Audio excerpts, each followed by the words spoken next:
We obviously figured out pretty soon that, by the time patients come to hospital, they're pretty bad off.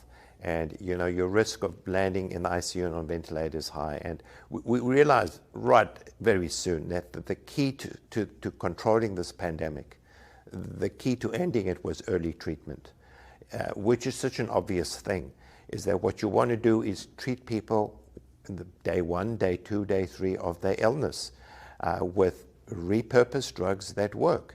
And this is common sense because it prevents the disease progressing. So they don't get sick, they don't go to hospital, they don't die, they don't use hospital resources. Secondly, they don't spread it to the family members. And thirdly, they don't spread it in the community. So if we had adopted, as a number of countries have done, early, widespread, early treatment, we could have controlled and ended this pandemic in the middle of 2020.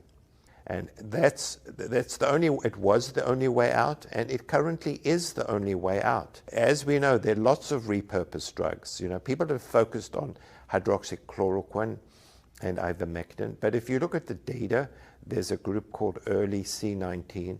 There must be 20 repurposed drugs that work very effectively in reducing the disease, the severity of the disease, the risk of hospitalization, and the risk of death.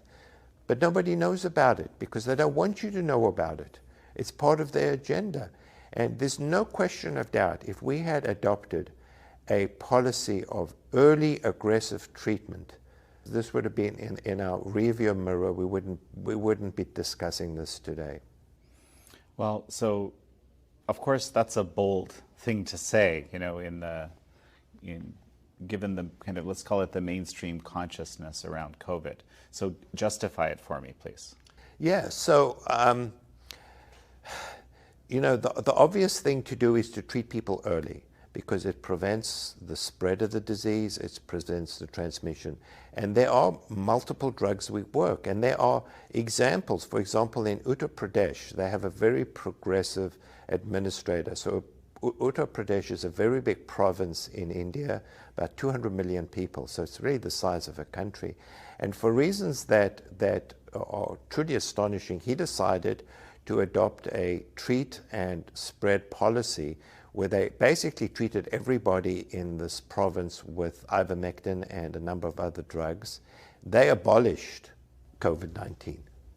The mortality's plummeted. And there are many other examples in the world, in certain provinces, in Mexico, in South America, in Asia. So we have very good epidemiological data that if you aggressively treat early, that you can get rid of this disease.